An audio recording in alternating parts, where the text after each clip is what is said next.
ఆ పక్షుల అరుపులు వినండి ఎంత బాగున్నాయో. ఇక్కడ ఒక పక్షి ఉందండి, ఇక్కడ పైన ఒక పక్షి ఉందండి. ఇవి రెండింటిని చూస్తూ ఉంటే ఏదో ఎక్కడనో ఉన్నట్టు అనిపిస్తుందండి. ఆ వాయిస్ అనేది ఇప్పుడు ఉన్న జనరేషన్ రోజు రోజుకి ఈ పక్షులు అనేవి చాలా తగ్గుతున్నాయి. పిల్లలకు బర్డ్స్ అంటే ఇలా ఉండేవి అని చూపెట్టే రోజులు కూడా ముందు రాబోతున్నాయని మనందరికీ తెలుసు. అలా వింటుంటే అలానే వినబుద్ధి అవుతుందండి. ఏదో వెనకట ఒక 100 సంవత్సరాల వెనకకి వెళ్ళినట్టు అనిపిస్తుంది. మీకైతే ఎలా అనిపిస్తుందో కామెంట్లో తెలియజేయండి. అది చూస్తుంటే అలానే చూడాలనిపిస్తుంది. చూడండి, పైన ఒక పక్షి ఉంది, అది అరుస్తుంది, కింద అది మాత్రం స్వాగతంగా అది పాడుతుంటే వింటుందండి.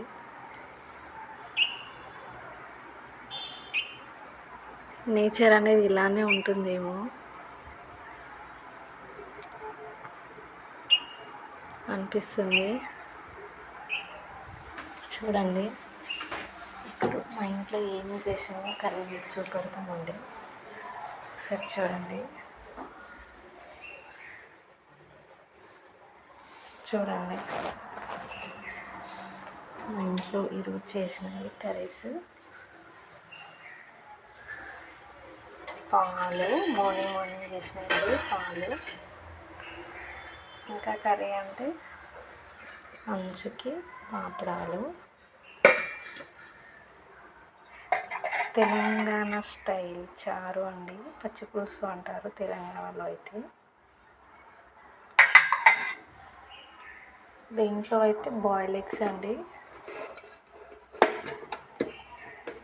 కర్రీ మార్నింగ్ వండి బాక్సులు పెడతా కదండి, చెక్కల పప్పు అంటారండి. మసాలా కొంచెం వేసి చేయాలి. ఒకవేళ మీరు కనుక కామెంట్ రూపాల్లో అడిగినారంటే ఒకసారి చేసి చూపెడతానండి వీడియో.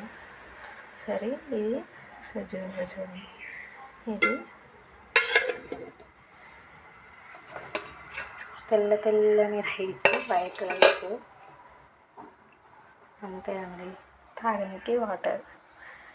అంతే అండి. ఈ వీడియో మీకు ఎలా అనిపించిందో కామెంట్ రూపంలో తెలియజేయండి. మరిన్ని వీడియోల కోసం మా ఛానల్ని సబ్స్క్రైబ్